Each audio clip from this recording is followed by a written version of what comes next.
Guys, dito muna tayo sa labas ng bahay kasi mas maginhawa dito sa labas.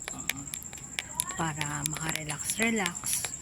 Kakakain lang kasi. So, syempre, pagkakakain, kailangan maglakad-lakad muna tayo kasi gabi. So, may sounds ang kapitbahay namin.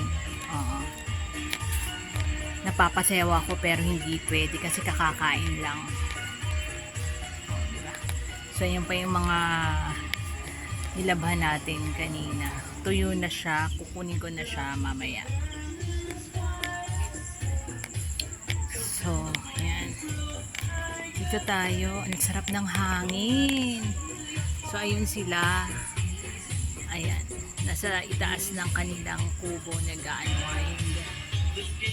So, dito sa side na to, ayan, makikita niyo ang bilog na yan ay ang mahiwagang buwan. Oy, gandang gabi. So, mahiwagang buwan. Malapit. Kala malapit no? Yung tugtog na alala ko nung kabataan ako. Wow, kala mo naman ubod na tandaan. Yan po. So, relax muna tayo dito sa labas kasi nga ang init sa loob. Gusto ko munang maglakad-lakad pag gabi. Yan.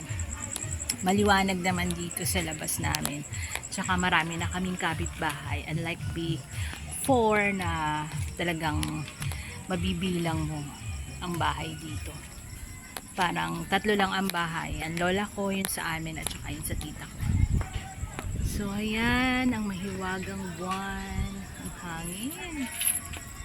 Ayan. Tapos dito sa paligid, ayan, makikita nyo yung may mga ilaw-ilaw.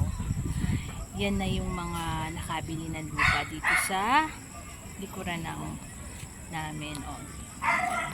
Tapos ito, dati wala din yan. Ayan, may bago naming kapitbahay. Ayan.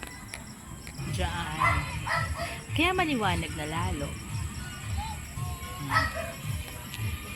So, tingin-tingin tayo sa mahiwagang buwan, sa bilog na buwan. Kapag medyo nalulungkot ka, nalulungkot ako, ganun ka.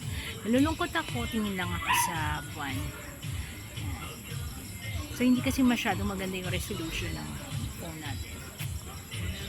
Yan. So, have a great night, everyone.